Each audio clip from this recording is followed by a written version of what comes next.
Tem filho de Deus aí? Aleluia. Então eu queria convidar os irmãos a abrir suas Bíblias, no livro de Provérbios. Provérbios capítulo 10. Provérbios 10. Nós estamos hoje com continuação do mês da família. E hoje é a ministração sobre filhos abençoados. Filhos abençoados.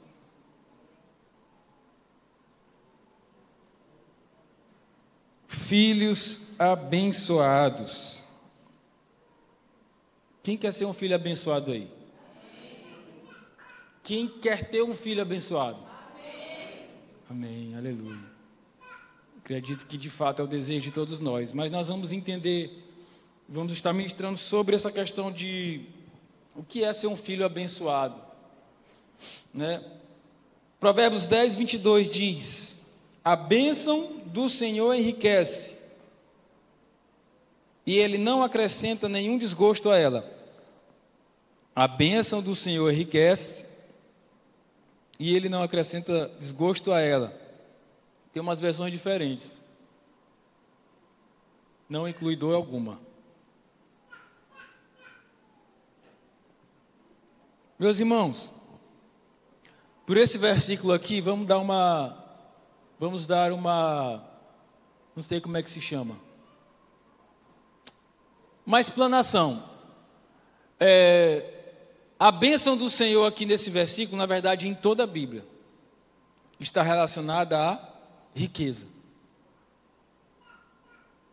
Então, quando a Bíblia fala que a bênção do Senhor, ou seja, quando Deus criou o mundo, Ele disse assim, cada coisa que Ele ia criando, Ele ia dizendo assim, e o Senhor os abençoou, e o Senhor os abençoou, e o Senhor os abençoou, e o Senhor abençoou, e o Senhor os abençoou.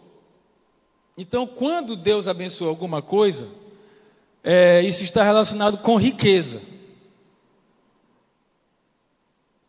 A bênção vem, a bênção é decretada, é declarada, o Senhor abençoa, estende sua mão, e a riqueza é uma consequência da bênção, é um sinal da bênção. Só que nós precisamos entender que essa riqueza da qual nós estamos falando não é necessariamente dinheiro. Perdão, irmãos. Não quer dizer bens materiais, em primeiro lugar. Não é dinheiro. Quando ele diz que a bênção do Senhor enriquece, não traz dor alguma. Porque senão, todo mundo que fosse abençoado seria rico. Eu seria um. Porque eu sou abençoado. Você é abençoado. Você é rico em dinheiro? Acho que aqui não tem ninguém rico.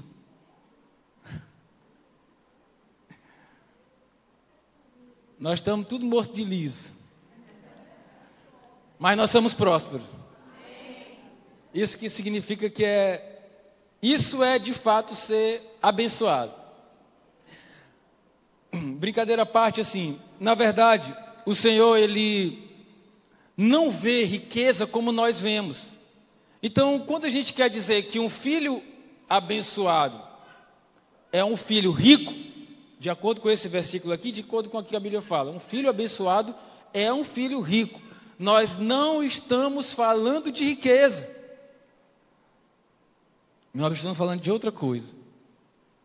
Porque riqueza para Deus, vamos lá, a riqueza para o homem é definida como? Quanto mais eu tenho, né? Quanto mais posse eu tenho, mais rico eu sou. Quanto mais bem material eu acumulo, mais rico eu sou. Mas para Deus é o contrário. Não é quanto mais eu tenho. É quanto mais não é quanto mais, vou usar uma palavra correta. Não é quanto mais eu retenho. Porque o rico, ele retém. Ele vai retendo, ele vai ganhando e vai retendo. Para Deus, o rico é aquele que dá. O rico é aquele que é generoso. Então, riqueza para Deus é generosidade, é dar. Porque a generosidade, o fato de eu dar, de eu ser desprendido, revela que eu sou rico em amor, que eu sou rico do reino de Deus.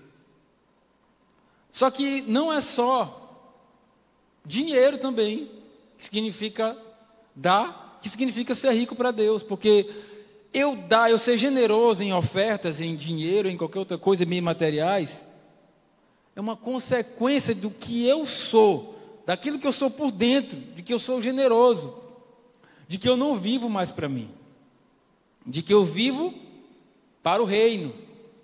Ora, o que é um reino? O reino é um lugar de governo, é um sistema de governo que tem muitas riquezas, certo? Existe reino pobre?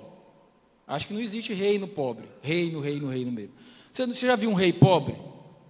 A gente já ouviu falar de algum rei que é pobre? Eu não lembro de alguma história que tenha um rei pobre, só se for muito excêntrica. Mas geralmente um rei é rico. Quando o povo de Israel pediu um rei para Deus, o que foi que Deus disse? Deus é contra a centralização, irmãos, vou logo dizendo.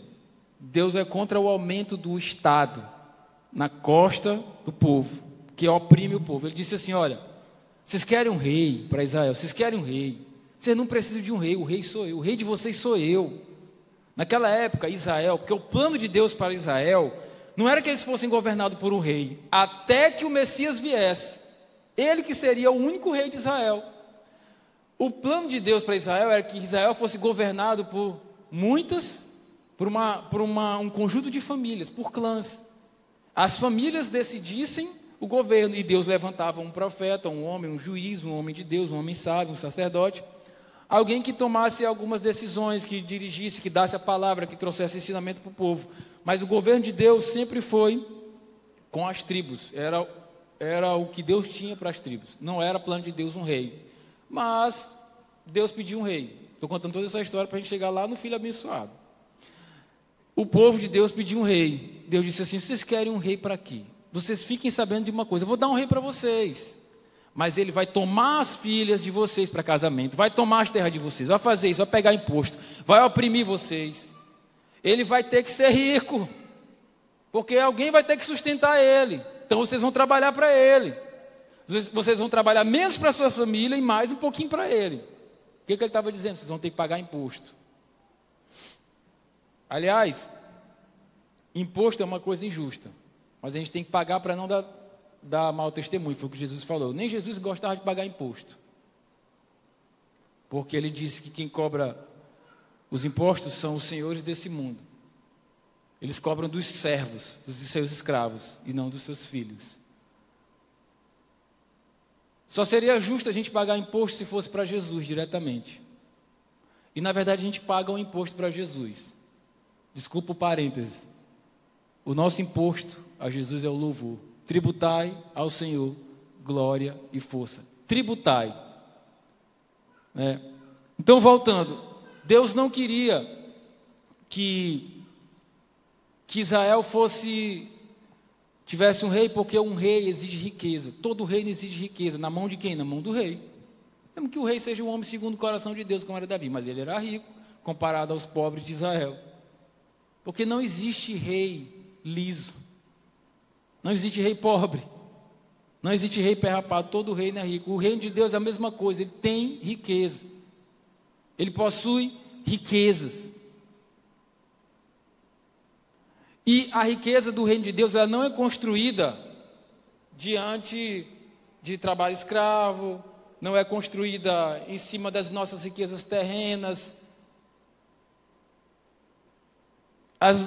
A riqueza do reino de Deus, ela é alcançada e ela é conseguida quando eu entendo que eu sou pobre de espírito, que eu sou pobre de espírito, que eu sou desprovido da glória de Deus, que eu preciso de Jesus, que eu sou pobre de espírito, que eu não tenho riquezas, que eu preciso desesperadamente dele. Por isso Jesus disse, bem-aventurados os pobres de espírito, porque deles é o reino de Deus. Ele está dizendo que as pessoas mais ricas para eles são aquelas que se consideram pobres de espírito. Então, quando Deus está chamando a nossa atenção para que a riqueza é algo, a riqueza que Ele está falando aqui é espiritual e não é uma riqueza física, Ele está nos chamando a atenção para que o caráter de alguém, para que a vida de alguém abençoada é alguém que é cheio do reino de Deus. Alguém que é cheio do reino de Deus.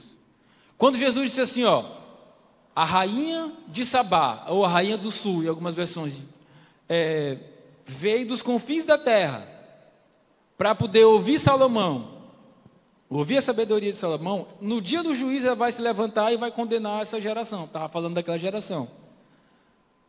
E ele fala no final e conclui: e aqui está quem é maior do que Salomão. Só que Jesus não estava falando só de sabedoria, ele estava falando da riqueza. Jesus sempre foi mais rico que Salomão, porque ele era mais generoso que Salomão. Jesus não tinha vaidade, ele não retia a riqueza. Ele não vivia para si, ele vivia para o reino, e ele vivia para as pessoas. Isso é o conceito de riqueza. Então, um filho rico é um filho semelhante a Jesus. Pronto, acabou a pregação. É só isso. Um filho rico, um filho abençoado, é um filho semelhante a Jesus. Se você quiser ser um filho abençoado, ou se você quiser ter um filho abençoado, se eu quiser ser um filho abençoado, eu tenho que ser semelhante a Jesus. E se eu quiser ter um filho abençoado, eu tenho que ensinar ele a ser semelhante a Jesus. Pronto. É só isso.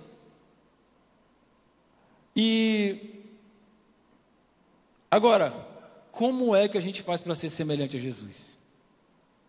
De que forma eu posso me tornar semelhante a Jesus?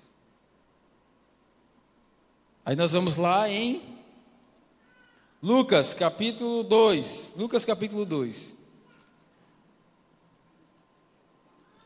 Jesus era tão rico que ele deu a tesouraria do ministério dele para um ladrão.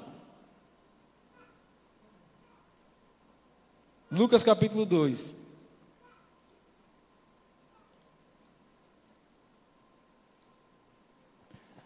Lucas capítulo 2.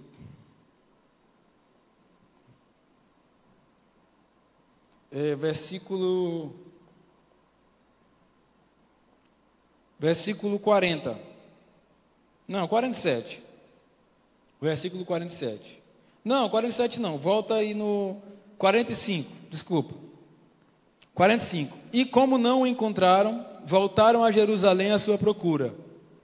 3 dias depois, o acharam no templo, assentado no meio dos doutores, ouvindo-os e fazendo-lhes perguntas. E todos os que ouviam o menino se admiravam muito da sua inteligência e das suas respostas. Logo que os pais o viram, ficaram maravilhados. E a sua mãe lhe disse: Filho, por que você fez isso conosco? Seu pai e eu estávamos aflitos à sua procura. Ele respondeu: Por que me procuravam? Não sabiam que eu tinha que estar na casa do meu pai? Pronto. Ser um filho semelhante a Jesus é entender que você tem um pai, mas não um pai terreno, um pai celestial. Na verdade, ele é o seu pai de verdade, porque ele é que sabe os planos que ele tem para você, não você. Muitas vezes nós pais, nós queremos moldar o nosso filho segundo os planos que nós temos para ele. Eu sou médico, eu quero que meu filho seja médico. Eu sou isso aqui, eu quero que meu filho seja isso aqui. Eu sou isso aqui, eu quero que meu filho seja isso aqui. Não, eu quero que ele faça isso porque é melhor. E às vezes nós esquecemos que ele tem um pai, que não sou eu, que é Deus. E esquecemos de ensinar para ele que ele tem que cultivar um relacionamento de filho de Deus com esse pai, para ele poder entender o propósito que esse pai tem na vida dele, que é bem maior do que eu penso para ele. Por isso que Jesus chega e diz aqui: olha, vocês não sabem que eu tinha que estar na casa do meu pai. Então, primeira coisa, se você quiser ser um filho abençoado, você tem que ter um relacionamento com seu pai celestial. Você tem que ter um relacionamento com Deus. Você tem que entender que você foi comprado pelo sangue precioso. E a partir de agora você tem um pai que cuida de você, que conhece o seu coração, que sabe dos seus pecados, das suas fraquezas, das suas fragilidades, sabe dos seus traumas, sabe de tudo, som do seu coração, sabe o seu futuro, tem planos para você, cuida de cada detalhe. Ele que fez você com esse rostinho lindo, esse cabelo maravilhoso. Ele fez você com o seu temperamento, ele fez você com a sua particularidade. Ele fez você especial para ele. E ele tem um propósito na sua vida. Ele tem um propósito. Você é amado por Deus. Você não é qualquer um. Você é amado por Deus. Você tem pai. Então o que você tem que fazer? Buscar tratar dos negócios do seu pai. Trate dos negócios do seu pai. Procure saber o que seu pai tem para você. Aquela canção que nós cantamos, o Espírito de Deus certifica com o nosso Espírito que somos filhos de Deus, Romanos capítulo 8. Todos os que são guiados pelo Espírito, estes são filhos de Deus. João 1, 12. Mas todos quantos receberam e creram no seu nome, deu-lhes o poder de se tornarem filhos de Deus. Nem todos são filhos de Deus, nem todos são filhos de Deus. Vou repetir, nem todos são filhos de Deus. Não tem nada, todo mundo é filho de Deus. Não, nem todo mundo é filho de Deus, como as pessoas dizem por aí. Filhos de Deus só são aqueles que creem em Jesus e vivem para Ele. Esses têm o direito de chamar Deus de Pai. Esses receberam de Deus a paternidade. Esses podem se achegar a Ele com confiança e com ousadia, como diz no livro de Hebreus, e dizer, Pai, Abba, Pai, que quer dizer Paizinho querido. E essa palavra Pai, ela é muito abrangente, porque no Antigo Testamento você não vê ninguém chamando Deus de Pai, e você não vê Deus se revelando a ninguém como Pai. Porque esse mistério que estava oculto aos profetas, a muitos homens de Deus se revelou a nós pelo seu Espírito, e por isso que nós somos chamados filhos de Deus, por isso que essa era que nós estamos vivendo é a era de maior riqueza, a era de maior riqueza na história da humanidade é a era que nós estamos vivendo. Riqueza de quê? Riqueza da presença de Deus, riqueza do reino de Deus. No Antigo Testamento as pessoas ficavam ricas, irmãos. Nem todo mundo, é claro que Deus pode chamar alguém e dar muitas coisas, muito dinheiro, mas nem todo mundo vai ser rico. Aliás, é a minoria. Aliás, é pouquíssimas pessoas que serão ricas financeiramente falando. Por isso que a gente não deve se preocupar. Mas todos foram chamados para serem ricos do reino de Deus. Porque Jesus disse o quê? Eu vim para que vocês tenham o quê? Vida e vida em abundância. Vida em abundância é riqueza espiritual, é uma vida de paz, é uma vida de libertação, é uma vida onde nós somos livres dos nossos medos, como nós cantamos aqui, porque nós agora temos um Pai que nos faz andar acima de todas as coisas, acima das tribulações, dos problemas, das nossas necessidades, acima das nossas privações, acima dos nossos pecados, das nossas frustrações, das nossas dores, da nossa amargura, acima de tudo, nós temos um Pai.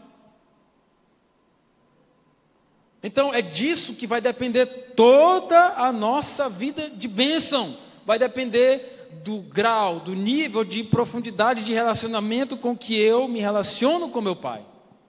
Disso vai depender todas as minhas bênçãos.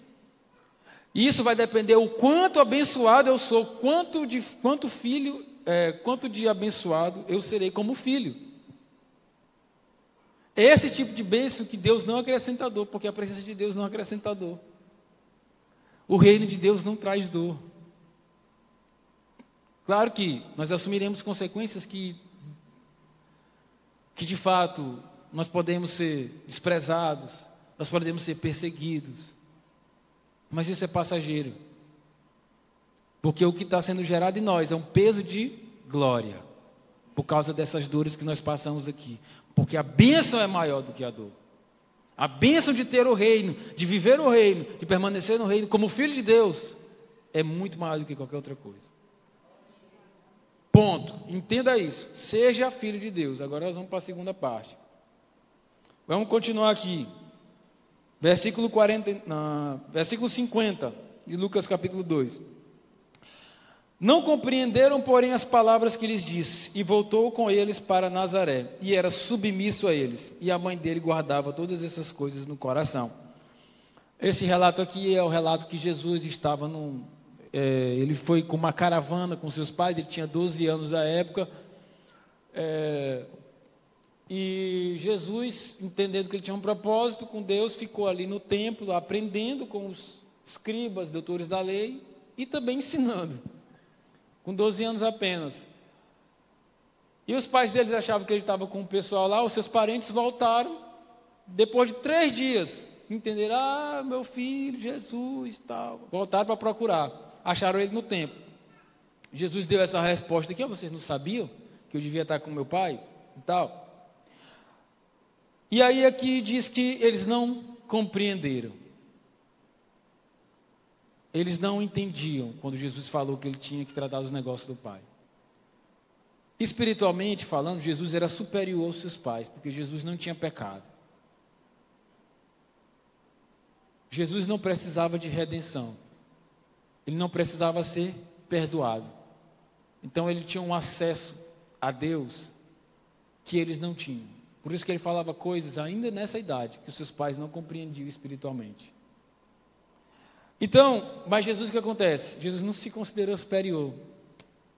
Eu sou o Filho de Deus. Não tenho mais que me submeter a esses réis humanos pecadores, carpinteiros e pobres de Nazaré. Mesmo que eles sejam meus pais. Mas o que a Bíblia diz? Que ele era submisso. Que ele era submisso. Então, por quê? Porque Jesus entendia o mandamento de honrar pai e mãe. Efésios capítulo 6. Efésios capítulo 6. Diz: filhos, obedeçam a seus pais no Senhor, pois é justo. Versículo 2: honre o seu pai e a sua mãe, que é o primeiro mandamento como promessa, para que tudo corra bem com você e você tenha uma vida longa sobre a terra. Olha só,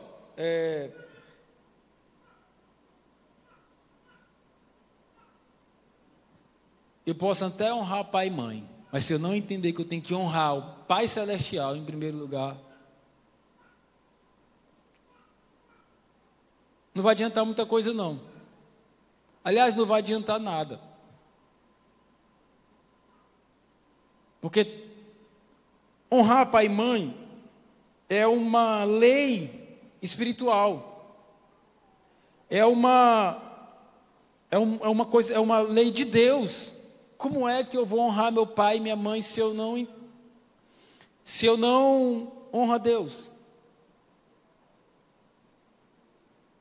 Mas também o contrário é verdadeiro.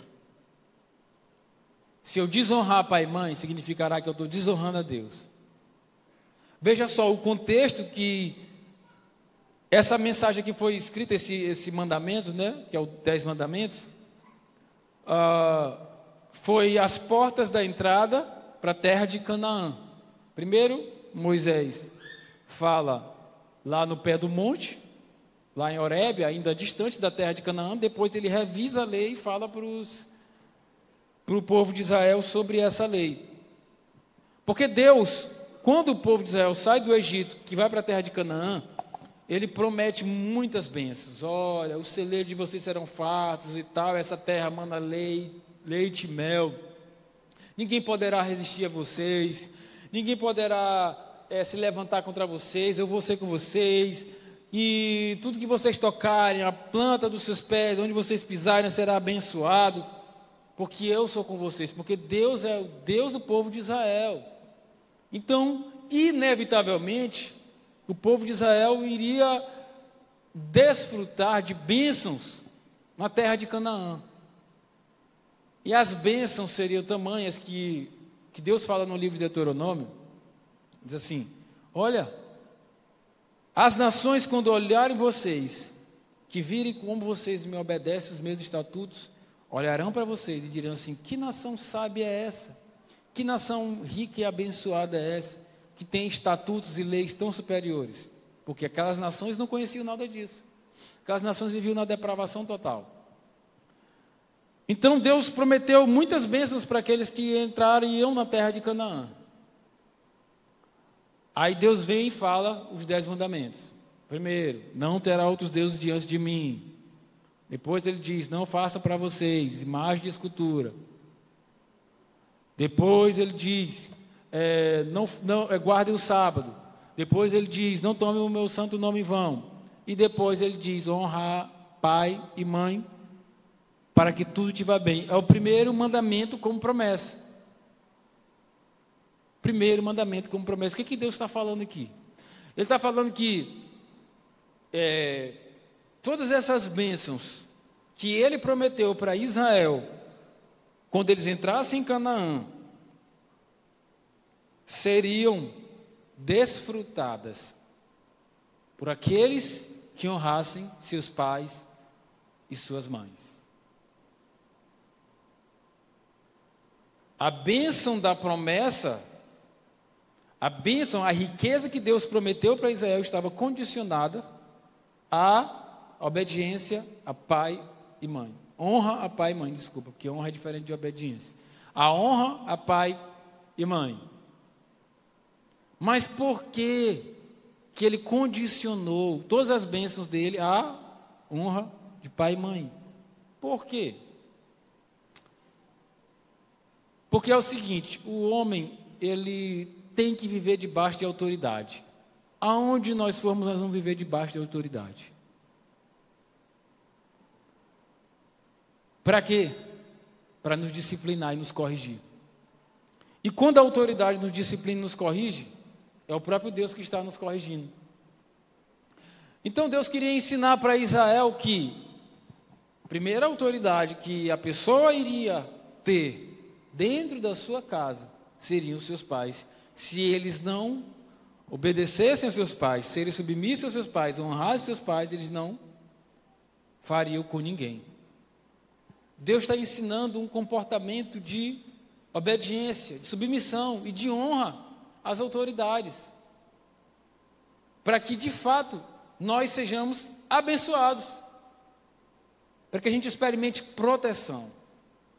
A honra ao pai e à mãe nos garante proteção, por ser a autoridade que Deus colocou em nossa vida.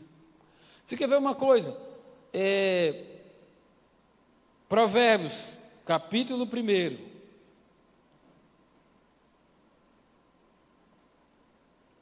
Provérbios, capítulo 1, versículo 7.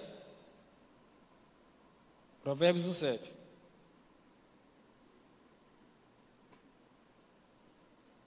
O temor do Senhor é o princípio do saber, mas os insensatos desprezam a sabedoria e o ensino.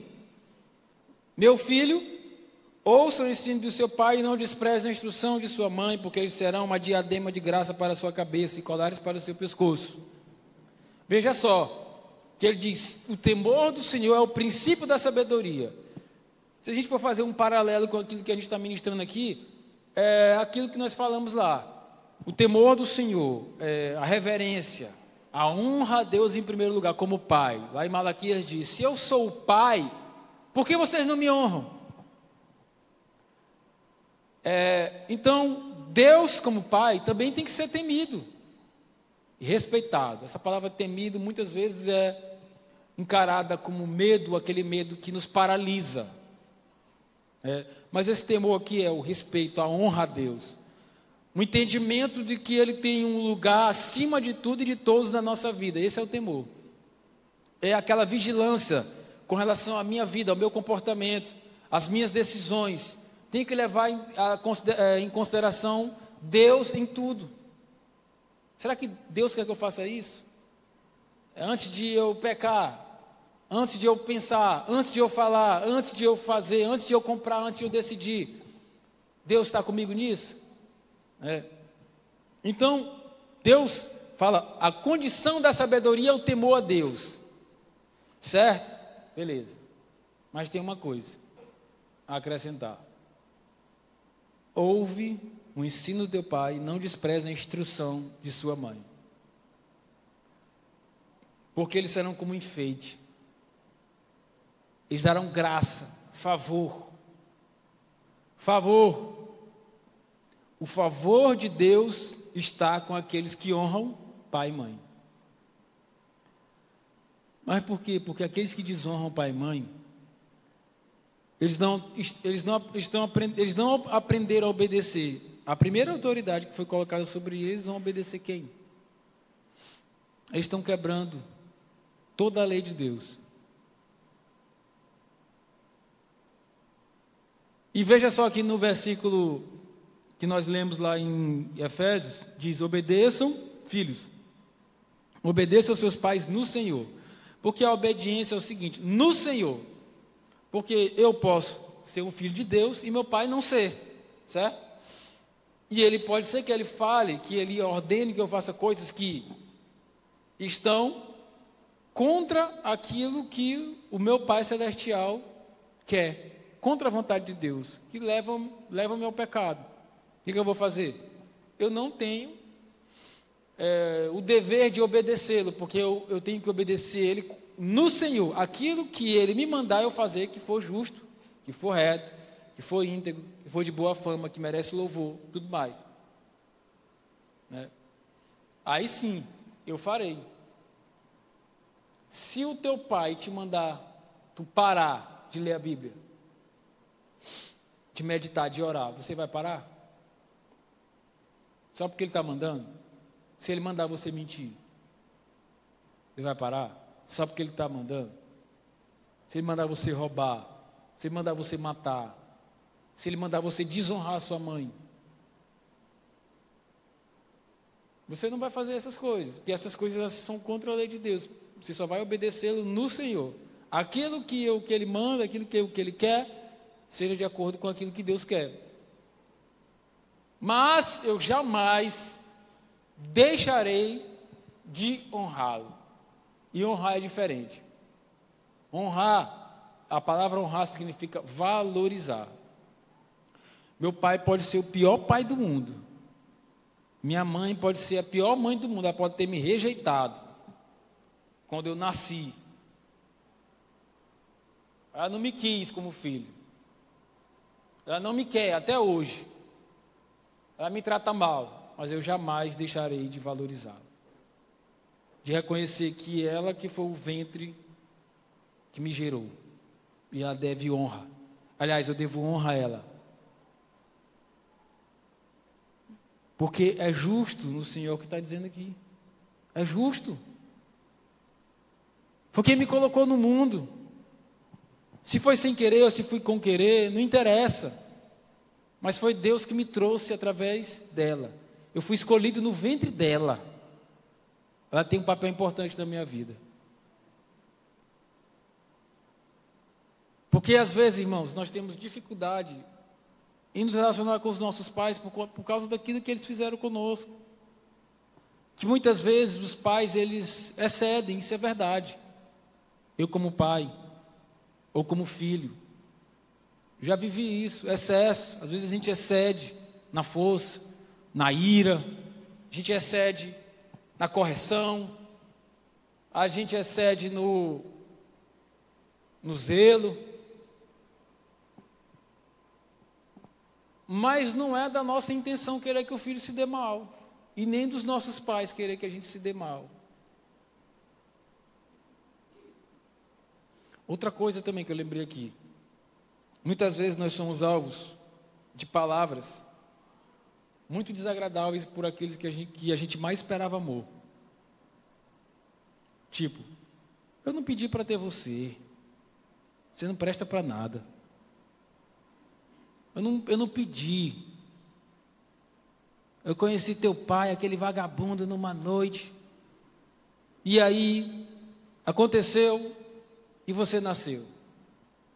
E às vezes, a pessoa nasceu.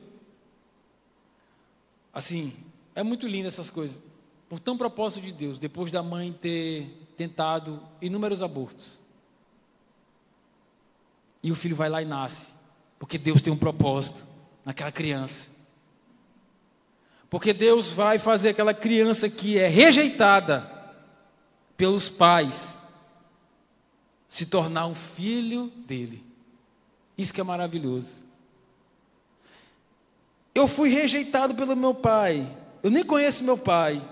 Ele só fez o filho na minha mãe. Minha mãe não me quis porque foi desagradável para ela e ela me deu para minha avó. Mas eu sou amado por Deus. Mas eu perdoei meus pais. Isso nós estamos falando de casos desse tipo. Mas e de casos que os pais são tementes a Deus? Que têm os filhos num ambiente de amor, num ambiente de bem-querer. O filho nasceu, não, eu quis aquele filho, ele é amado antes de ele nascer. Quando minha esposa ficou grávida, eu saltei de alegria, porque eu queria aquele filho. E mesmo assim, nós encontramos muitos filhos ingratos. Mas muitas vezes os problemas, agora essa palavra está com os pais, mas muitas vezes, esses filhos que nós queremos que eles sejam abençoados, muitas vezes é fruto do nosso erro. Porque a gente não ensina os nossos filhos a amarem a Deus e a honrarem seus pais. Nós não ensinamos, nós não colocamos limites. Nós não ensinamos respeito, nós não ensinamos que a nossa casa tem ordem, que tem hora para dormir, que tem hora para acordar, que tem hora para comer, que tem hora para se divertir, que tem as suas obrigações, que cada um tem o seu papel dentro de casa. Aí a gente quer ter um filho abençoado, não tem limite, a gente quer ter um filho abençoado. Como, irmãos? Como que nós teremos um filho abençoado? Se ele não conhece limite, se ele não conhece o temor, ele tem que temer seus pais, tem que aprender. Tem aquela célebre historinha, né? Que policial chegou, recebeu uma denúncia na casa do pai. Por quê? Porque o pai estava batendo no filho, estava disciplinando, né? Com a vara. Aí o policial perguntou: por que você está batendo no seu filho? Você não sabe que isso é ilegal. E o pai disse assim: eu estou batendo nele para ele não apanhar de você lá na frente. Porque de fato essa historinha parece uma historinha manjada, mas ela é pura verdade. Se meu filho não for disciplinado em casa, a rua vai disciplinar ele.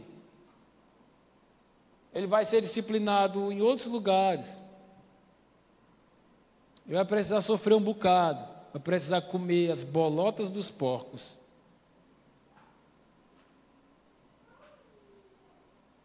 Mas é claro que todo filho, quando chega a sua idade ali de adolescente, de jovem, tem a sua escolha, irmão. Todos eles têm a sua escolha. Eles escolheram, eles não são abençoados porque eles escolheram a maldição. Porque nem sempre é culpa dos pais. Os pais podem até ter uma contribuiçãozinha, mas a maior responsabilidade é do filho. É sempre do filho. Por quê? Porque o filho escolheu viver aquilo ali. Ele escolheu desonrar os seus pais. Ele escolheu desonrar a Deus como pai em primeiro lugar, escolheu desonrar os seus pais. A responsabilidade é toda dele. Toda dele, porque ele sabe da verdade. Ele foi instruído.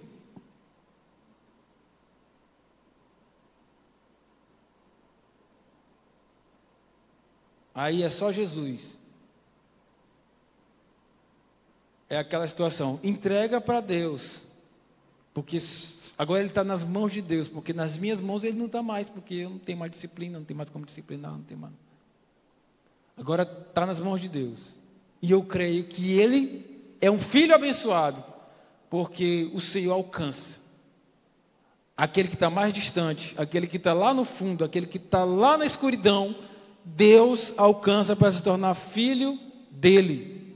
Deus alcança para se tornar filho dele. Aí ele sim, ele vai ser abençoado. Então, honrar pai e mãe é conhecer limite.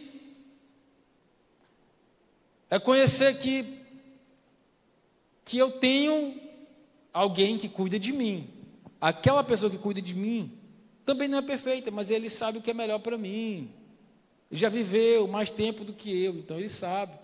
Então eu vou ter que honrar, cara.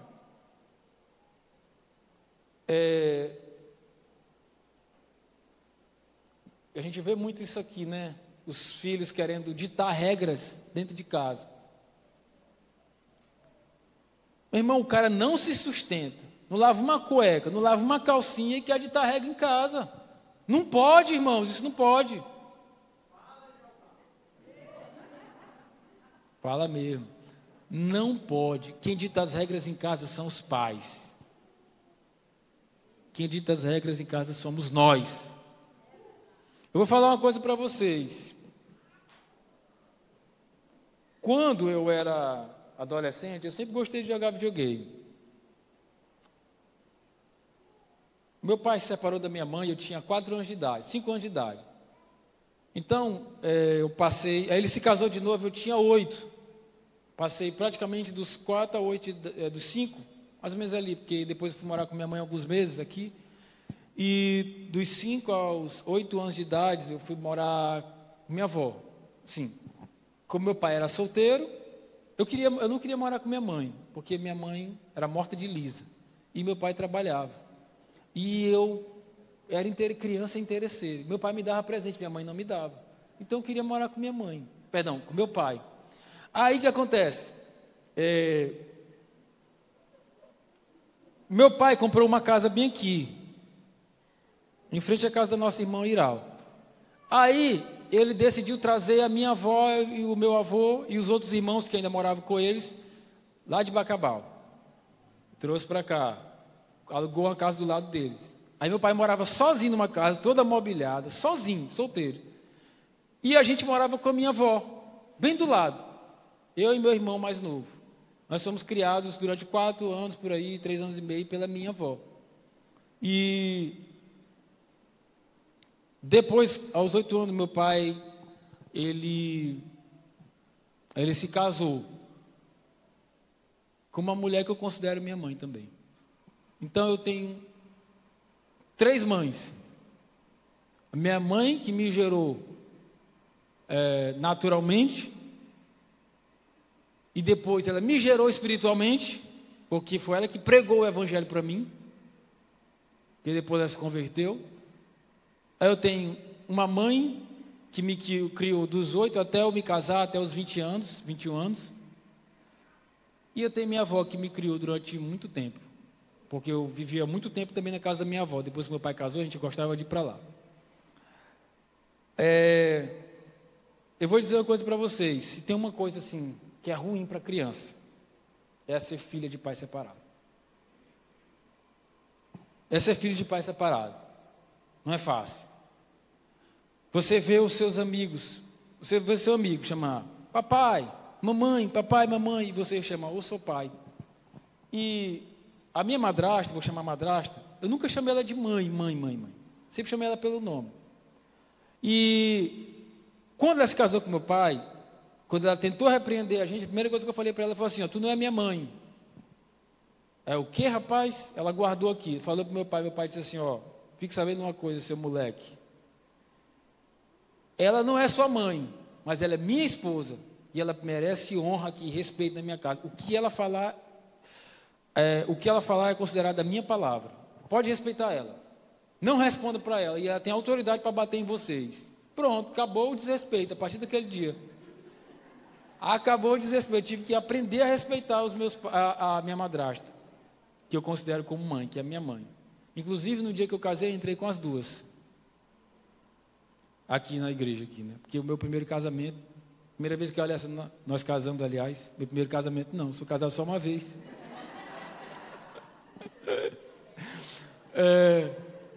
Quando eu casei com a Alessandra, a gente casou no civil, depois que a gente casou aqui, numa festa maravilhosa. O quê? Não vou me atrapalhar, calma. Então, os meus pais, eles me criaram muito bem nesse sentido, assim, de impor regras e limites. Eu gostava de brincar, eu gostava de jogar bola, mas dizia, tal hora tu volta para casa. E assim foi. Aí, eu queria um videogame, meu pai me deu um videogame. Então, ele me deixava jogar só final de semana. Jogar só final de semana. Irmãos, eu não gostava não. Quem disse que eu gostava? Eu queria jogar todo dia. Mas eu tinha que aprender. Uma vez, olha como uma criança é. A gente jogava final de semana. Dava sexta-feira, estava liberado. Eu tinha 10, 11 anos. Pode jogar, até domingo antes de dormir, pode jogar. Aí eu jogava, tal, ali com meus primos, meu irmão, meus colegas. Aí quando dava domingo de noite, a gente desligava e ia dormir. Uma vez, rapaz, pai, mãe, é um negócio assim muito, muito de Deus, porque eu acordei de madrugada, do domingo para a segunda, achando que eu estava no domingo para poder aproveitar e jogar videogame. Quem acordou de madrugada e abriu a porta do quarto? Meu pai. Pode desligar. Vai dormir. Meus irmãos, aí eu sei que a gente cresceu nessa questão de limite. A gente não saía para todo lugar. Eu estava conversando outro dia com a Alessandra. Eu sempre tive só 2 amigos na minha vida, que é Emílio, que se congrega aqui com a gente, e outro amigo meu chamado Leone, que mora lá na rua da nossa irmã Iral. Sempre tive 2 amigos.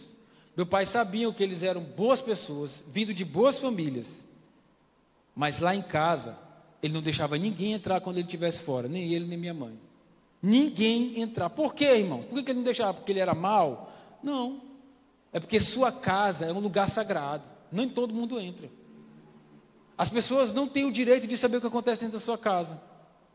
O que está fora. E eu era novo, eu podia ter muito bem me doidado o juiz e começar a abrir umas coisas lá, que não era lícito ninguém de fora ver. Por quê? Porque eu era imaturo. Então isso era suscetível. E ele não deixava, de jeito nenhum. Se os meus amigos chegassem lá em casa, era da porta para fora. E muitas vezes ele chegava lá em casa, meu pai não estava, minha madrasta não estava, minha mãe não estava. Eu estava só, eu estava com meus amigos, a gente pegava o som, botava lá de fora e escutava escutando música lá. Mas eu não deixava ninguém entrar. Não deixava. Uma vez eu quis fazer uma graça. A gente estava aqui na casa da minha avó, a gente morava numa casa ali no Turu. Aí tinha um carro aqui, eu já sabia dirigir, já tinha carteira, e Emílio também já tinha carteira. Tinha um carro aqui que precisava ir para lá. Aí eu disse assim, vou fazer uma surpresa para o meu pai. Vou chamar meu amigo Emílio e nós vamos levar esse carro para lá, ele vai gostar. Meus irmãos, a gente levou o carro, deu tudo certo. Depois ele chegou em casa, ele estava viajando. Eu chegou em casa e disse assim, quem foi que trouxe esse carro para cá? Eu disse, pai, foi eu e Emílio. É o quê, rapaz? Quem foi que mandou você trazer esse carro para cá? Meu amigo, nesse dia eu escutei. Eu escutei demais. Você está louco. Aí, eu sei que eu fui crescendo e comecei a trabalhar, comecei a namorar com a Alessandra e eu já tinha um carro, meu pai me deu um carro para eu andar para cima e para baixo, para trabalhar. Mas assim, aonde eu ia com esse carro, ele dizia, vai para onde? Vai com quem e que hora volta? Volto meia-noite, pai. Não, senhor, volta 10 horas da noite. É para estar em casa. Aí eu comecei a namorar com a Alessandra. Eu morava no Turu. Acho que dá mais ou menos 19 quilômetros até o serviço, né? Até onde a gente trabalhava, porque eu conheci a Alessandra na empresa. E ela morava assim, bem pertinho do serviço, onde a gente trabalhava. Então, a gente terminava o expediente, eu ia em casa, aqui no Turu, saía da BR, quilômetro 5 da BR, ia em casa, tomava banho, aquele trânsito considerado de São Luís, que em 2006 já era engarrafado. Tomava banho, me arrumava, jantava, voltava para a casa dela, ou seja, eu fazia o percurso do serviço de novo. Só paixão. Meus irmãos, então eu comecei a extrapolar o horário. Ele disse, Everaldo, você não pode mais fazer isso aqui, cara. Você tem horário para chegar em casa. Vai chegar aqui, olha, eu vou chegar às 11 horas. 11 horas não, 10 horas. Então, imagina só, eu saía do serviço 6 horas da tarde, morto de apaixonado, correndo para chegar em casa, para tomar banho, jantar e voltar. Eu chegava na casa dela, era 8h30, irmão, não era quase nada para quem está apaixonado. Não dura nada. Diga, pau, tem que casar logo, é o jeito, que aí eu vou passar o tempo que for necessário com ela, pronto. E aí, mas eu conheci os limites, mesmo com 19, 20 anos, já trabalhando, já ganhando meu dinheiro. Eu tinha limite em casa, porque eu não me sustentava. Eu tinha meu dinheiro, mas eu não me sustentava, eu ainda tinha alguém para obedecer. Teve uma vez que foi um Natal. Era Natal e tal, aí a gente estava ali na casa da minha avó, aí eu disse assim, pai, Eu vou lá para a casa da Alessandra, está tendo lá a reunião da família dela, vai me apresentar para muita gente lá que eu não conheço ainda, já conheci os pais. Tá, que hora volta? Eu volto tal hora. Não, volto daqui a... Não volto daqui a tanto tempo. Chegando lá, tu tem 40 minutos para ficar lá. Eu digo, não dá, 40 minutos. Ele disse assim, olha, por causa do horário, já são mais de meia-noite. Aí eu disse, então tá bom. Aí foi dando os 40 minutos. Para quem está apaixonado é pouco tempo, né?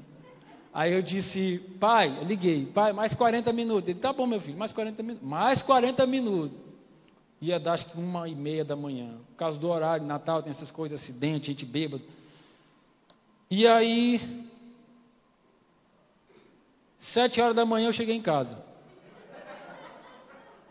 Ele não me ligou. Nenhuma hora. Mas quando eu cheguei, ele estava me esperando acordado. E eu achava que ele não estava, porque eu cheguei de mansinho, botei o carro para dentro. Aliás, ainda dei prejuízo para o meu irmão, porque meu irmão estava com a namorada dele na casa dele aqui no Quatraque também, me esperando.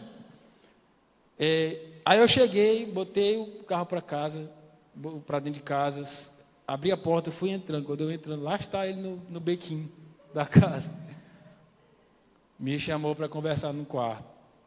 Me deu uma regulada, assim, assado. Não, pai, tá certo. Pronto. Não errei mais. Então, hoje, quando eu lembro, irmãos, quando eu lembro dos limites que meu pai me colocou, eu sou muito feliz. Eu sou muito feliz, muito grato a Deus por causa disso. Muito feliz. Porque eu não extrapolei, eu não desobedeci algumas vezes, mas eu reconheci quão bênção meu pai é na minha vida. Foi e é, porque ainda é meu pai, nunca está vivo ainda. Né? O quão bênção ele é na minha vida. Quantos limites ele colocou que me deram domínio próprio. Me fizeram aprender a regular, a disciplinar os meus filhos quando é necessário, em colocar limites neles também. E eles entendem, eu sei que eles não gostam. Mas eles têm que entender que quem sustenta eles sou eu, enquanto eles estiverem na minha casa, mesmo que eles estiverem trabalhando. Aí no dia que eles casarem, eles fazem do jeito que eles quiserem. Mesmo assim, eles não vão fazer do jeito que eles quiserem. Por quê? Porque eles vão entender que eles têm limites. Então, isso é maravilhoso.